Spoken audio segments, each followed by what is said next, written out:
ગુજરાતમાં અવારનવાર મોટી દુર્ઘટનાઓ બનતી રહે છે અને કમનસીબે દર વખતે તંત્રની બેદરકારી અને નિષ્ક્રિયતા સામે આવે છે, જે અકસ્માતોને સહેલાઈથી ટાળી શકાયા હોત તેવી ઘટનાઓમાં પણ કડક કાર્યવાહી અને કડક પગલાં લેવાની ખાતરી સિવાય કશું મળતું નથી.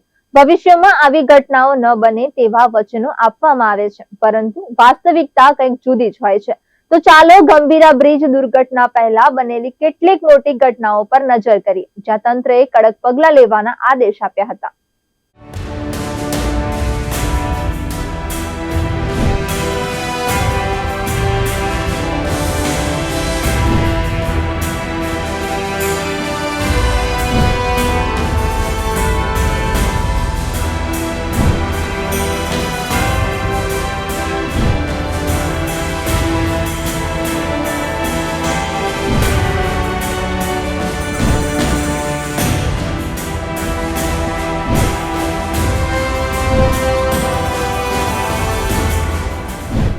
કાંકરિયા રાઇડ દુર્ઘટના 2019.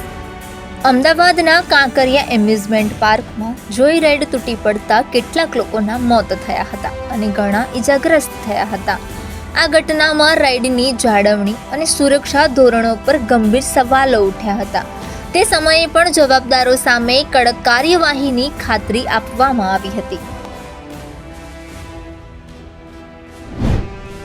સુરત તક્ષશિલા આગકાંડ 2019. સુરતની તક્ષશિલા આર્કેડમાં લાગેલી આગમાં 22 વિદ્યાર્થીઓના કરુણ મોત થયા હતા. આ ઘટનામાં ઇમારતમાં ફાયર સેફટીના નિયમોનો સરેઆમ ભંગ થયો હતો. આ આગકાંડ બાદ પણ ફાયર સેફટીના નિયમોના કડક અમલની વાતો થઈ હતી. ભરૂચ હોસ્પિટલ આગકાંડ 2021. ભરૂચ વેલફેર હોસ્પિટલ, જે કોવિડ-19ના દર્દીઓ માટે સમર્પિત હોસ્પિટલ હતી, આ આગમાં ઓછામાં ઓછા 16 કોવિડ-19 દર્દીઓ અને 2 નર્સો સહિત કુલ 18 લોકોના કરુણ મોત થયા હતા. આગ હોસ્પિટલના કોવિડ-19 વોર્ડમાં લાગી હતી. આગ લાગવાનું ચોક્કસ કારણ સ્પષ્ટપણે જાહેર કરવામાં આવ્યું ન હતું, પરંતુ ફાયર સેફટીના નિયમો અને ઇલેક્ટ્રિકલ ખામીઓ પર સવાલો ઉઠ્યા હતા. આ ઘટના બાદ રાજ્યભરની હોસ્પિટલોમાં ફાયર સેફટી ઓડિટ અને કડક નિયમોના પાલન માટે આદેશો આપવામાં આવ્યા હતા. અમદાવાદ શ્રેય હોસ્પિટલ આગકાંડ 2020.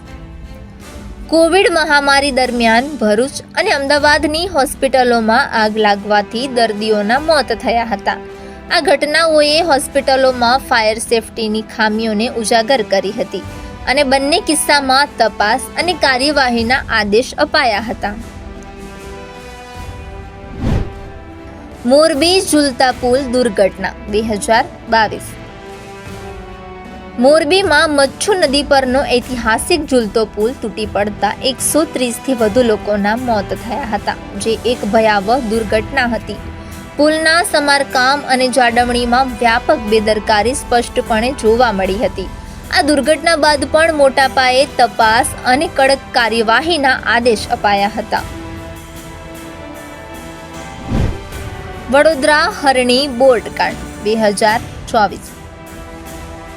વડોદરાના હરણી તળાવમાં શાળાના બાળકોને લઈ જતી બોટ પલટી જતા ઘણા માસૂમ બાળકો અને શિક્ષકોના મોત થયા હતા.